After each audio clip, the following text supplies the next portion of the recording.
Welcome back to Comic-Con, ladies and gentlemen. I'm Justin Cavanaugh with Geek Legacy, and today we are with Paul and Juan, and we're going to be discussing Prometheus.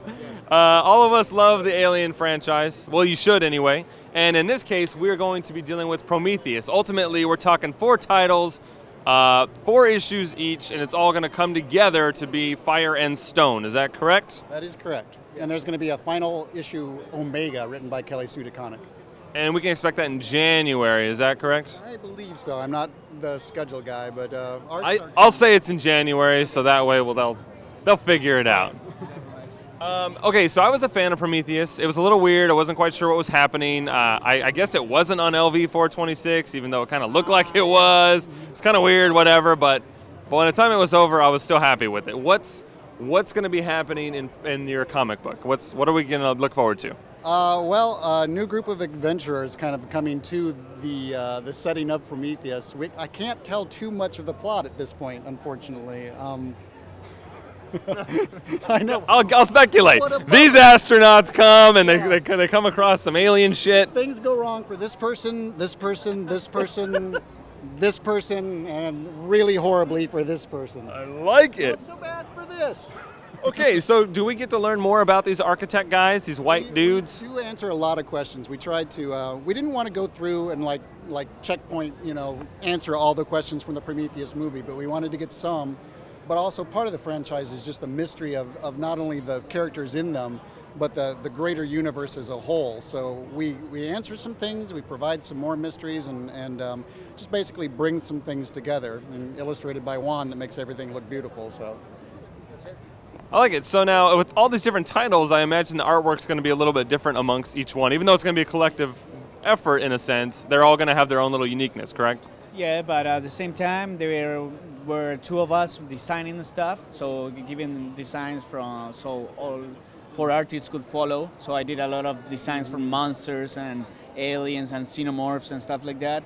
And other artists did like ships and astronauts and characters and things like that. So that will be constant in all the issues, but at the same time, each issue has its unique feel and look. Yeah, in the summit meetings where we moved everything, it was mostly the writers, but we also had artist Patrick Reynolds, who's going to be the artist for Aliens, and working with Chris Roberson. And Juan and him would move back and forth and design the characters, design the ships. We had Patrick make maps for all the territories and things like that. So even though stylistically there's differences between books, there's consistency of the characters and things like that, because we wanted to make sure that it's not like, Galgo was one of the main characters. Let's just say that. Yeah, Galgo, in the middle. Right there. And things do go wrong for him. So we made sure that he was consistent all throughout. And so we had style guides for the ships, for the area. It felt like a little like a D&D campaign at one point, because we had Patrick make a map of the area and how far it could be and where all the cool sites were and things like that. And it was a lot of fun.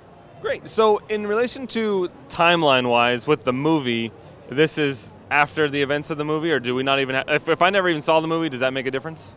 We tried to make sure that people who had watched the movies would be able to glean some facts and see some things together. But at the same time, it's ridiculous to say, well, if you haven't seen the movies, don't read our book. Right. So you can't. It's standalone, but addendums, I think. So we're not going to see a tractor pull the giant ship out of the way and see Charlize Theron's flattened corpse on the ground or anything like that. I don't believe we have any flattened corpse pages, or at least hers. There's still time. You got a few months. It comes out, in October, right? Yeah. Right, yeah. You can have that. We can work that, yeah. Okay. Perfect. Well, honestly, I'm looking forward to it. I'm a huge fan. I like anything aliens, and I can't wait. So thank you very much for your time. Thank you. Predators. You're a big Predator guy, or are you more of an alien guy and forced into Predator? No, Predator, I was very happy to get Predator, because the way we set this up was we did a writer's room, essentially, with 4 other writers. It was Kelly Sue DeConnick, Chris Roberson, Paul Tobin, and Christopher Sabella, where we all went and sat in a room and basically talked about these stories, and that's what we were trying to build. During the first meeting, we talked a lot about the Predator book, and it seemed like it was it was just coming together the smoothest, I think. And I was very interested. I felt like I've always liked Predator, and at one point I thought I was going to write AVP.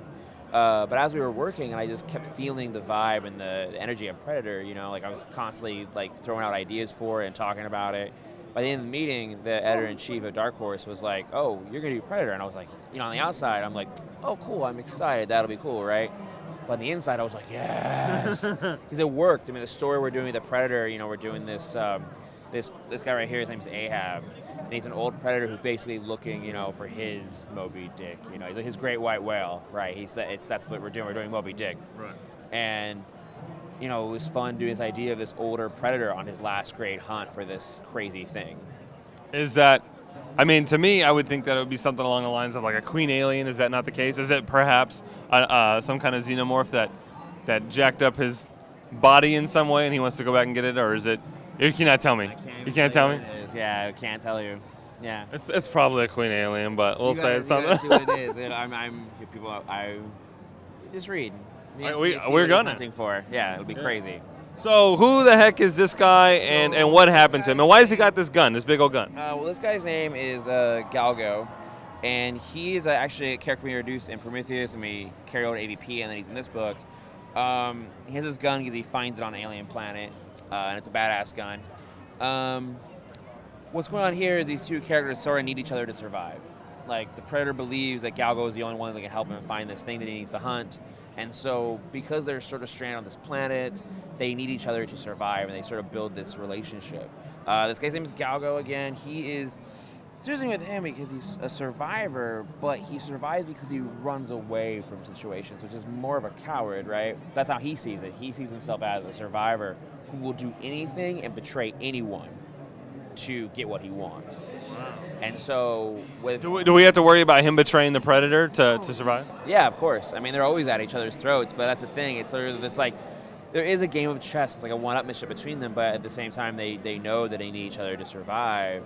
But there is a certain level of, like, if I have an opportunity to do this on my own, I will. But both of them. Right. So are they going to have kind of like an odd couple relationship where he's like, "What'd you do with my shoulder cannon, you bastard? Why are you always leaving the house a mess?" Yeah, pretty much. Yeah, it's just like that. They have a little bit of it. It's more of a perfect strangers than an odd couple. Cool. But Which one's Balky? All right, perfect. Obviously. Just checking. I don't know. It's your creative vision. I don't want to question it. Alien, so I mean.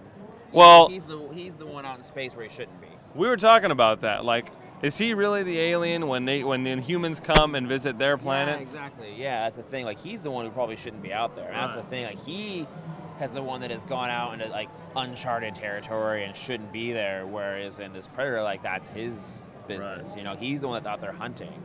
Right. Where this guy sort of gets in his way, kind of. Well, we're really excited, and we can't wait to see how it all concludes in January. So thank you very much for your time. It's a pleasure. Good luck. So you get to do the fun one where it's aliens versus Predator. Yeah. So maybe these two just need to sit down at a table and talk out their problems. Is that going to happen in this comic? I really lobbied for that, but people just want to see them tear the hell out of each other, so I tried to do my best to give them all that. That's funny. So, like, what do you think that what do they need to say to each other to try and figure out their differences? I mean, is it just, you're an alien, I'm a predator, that's all there is to it, I have to kill you. It's in my DNA to kill you. Yeah. You release these pheromones, I don't like it, I gotta kill you. I think it would help if the xenomorphs could actually talk, like, instead of just, screaming and murdering. Like, at least the predators have a language, so they can. The xenomorphs, though, they're just kind of, just wandering around murdering whatever. Like, They don't have a philosophy or even a reason. It's just like, well, that's alive, I should probably kill that. Maybe you just gotta, like, leave out treats, like ring a bell, leave treats, ring a bell, leave treats. Maybe it can be domesticate an alien, who knows? Yeah, it would probably take more than 4 issues to cover the domestication of either a predator or an alien, so. So I guess they're, with predators, they kind of have a rite of passage where they hunt these things, right? That's kind of how it works. They, at least, I mean, as someone who watched the movies and said, okay, you're going through your body's going through some changes. Sure. Now it's time for you to show that you're a man and go out there and kill some aliens, right? How is what you're doing here going to be different from what we've seen in, let's say, in the movies? Well, I mean, we didn't use the movies as canon. Like, it was like, those are interesting stories, but like we're just not using those for what we're doing. Like, we're trying to sort of build our own mythology. So yeah, it's not as much of that. Like, and it also, all the 4 stories interconnect. So there's a lot of history that sort of leads up to why aliens and predators are fighting in this, and how it ties back in with Prometheus and aliens and Predator. Is there going to be a human element at all in your 4 issues? Yeah, just because like it's kind of impossible to just have these 2 characters or these 2 species that can't really speak English. I can't talk English clearly. But yeah, it makes it harder to do a story where, you know, they're just sort of murdering without reason. So we have 2 human-ish characters. I don't want to give too much away. Right. But yeah, I mean, we definitely have a couple characters that you can invest a little love or hate in. I like it. So which do you like but more? Are you a Predator guy or are you an Alien guy? I've always been an Alien guy primarily. I love Predators, but like there's just something about the design of Aliens, like H.R. Giger's designs they're kind of timeless. So, and yeah, the fact that they just murder for no reason, like I don't know, I can just really get into that. Like I've always been a fan of horror movies and serial killer stuff, so like xenomorphs feel like the serial killers of you know, the circle of life. There's been a few different designs, or various like subspecies of aliens. You know, there's like those runner types and those spitter guys. Right. Do you prefer the standard xenomorph killing machine, or do you like some of those other little offshoots?